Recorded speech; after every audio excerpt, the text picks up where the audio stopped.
19h30, nous sommes toujours en direct sur l'antenne de Grand Lille TV. Soyez les bienvenus. Nous sommes le jeudi 9 février. À la une de l'actualité, le corps de Romain Climat retrouvé à Dunkerque. On vous en parle dans un instant.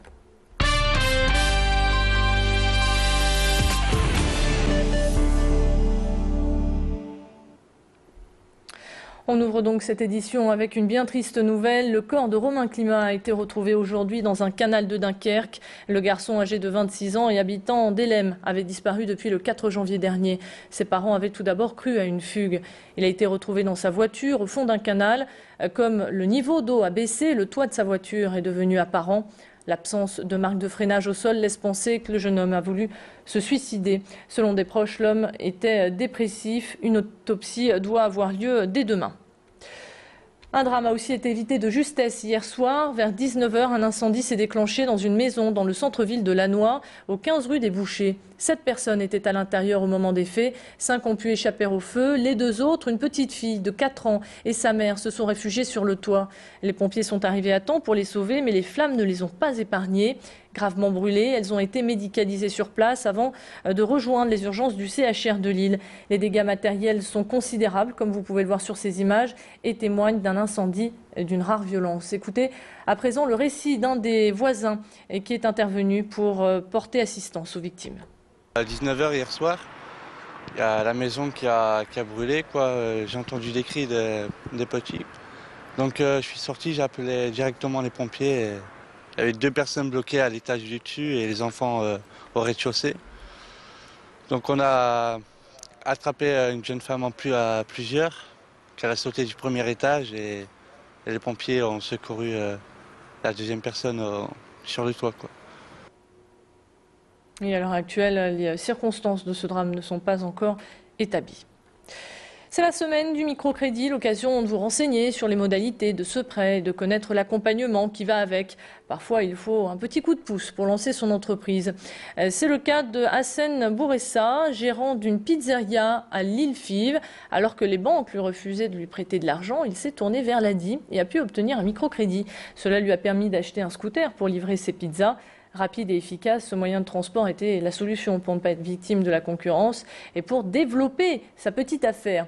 Écoutez à présent les explications d'une conseillère de l'ADI qu'a rencontrée Julie Sicot.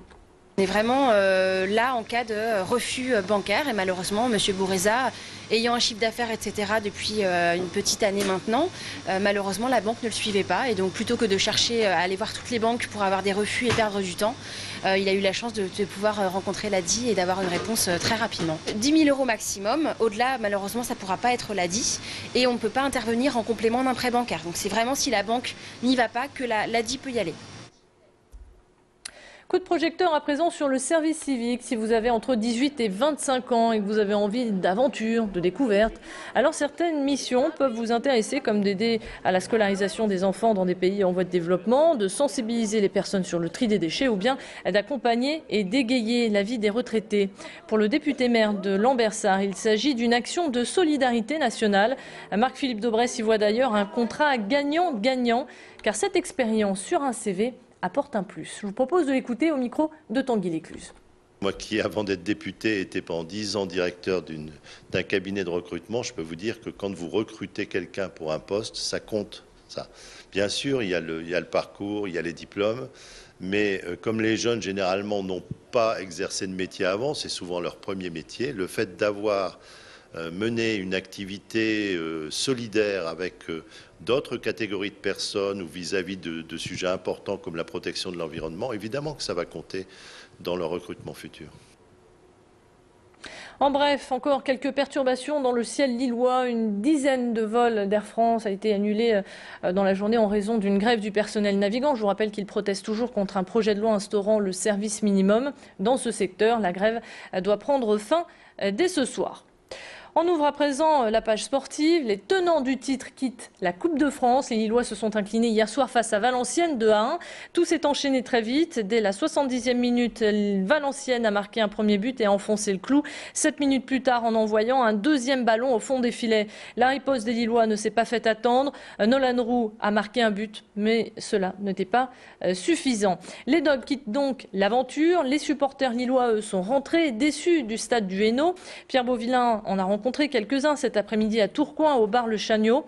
Tenu par l'effervescence de l'année dernière, ils se consolent désormais avec le championnat de Ligue 1. Mais ils sont quand même conscients que ce sera difficile face à des Parisiens qui prennent le large. Maintenant, il n'y a plus que le championnat par rapport à ce que vous voyez au niveau du classement actuellement. C'est vrai que Paris est encore sur 2 tableaux, Montpellier. Il y a Marseille-Lyon qui sont encore sur les 4 tableaux, Ligue des Champions, Coupe de France, Coupe de la Ligue.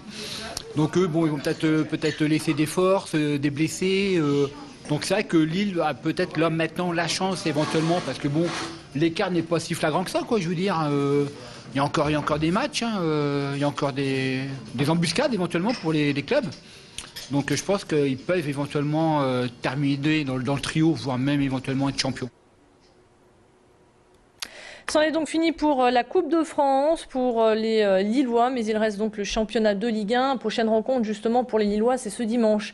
À noter qu'en raison des conditions climatiques du moment, le match est avancé à 15h. Les Lillois seront opposés à Bordeaux, un match qu'il vous sera possible de revoir à partir de 21h lundi prochain sur notre antenne. Voilà, c'est la fin de cette édition. Merci de votre fidélité. On se retrouve dans un instant pour votre bulletin météo. À tout de suite.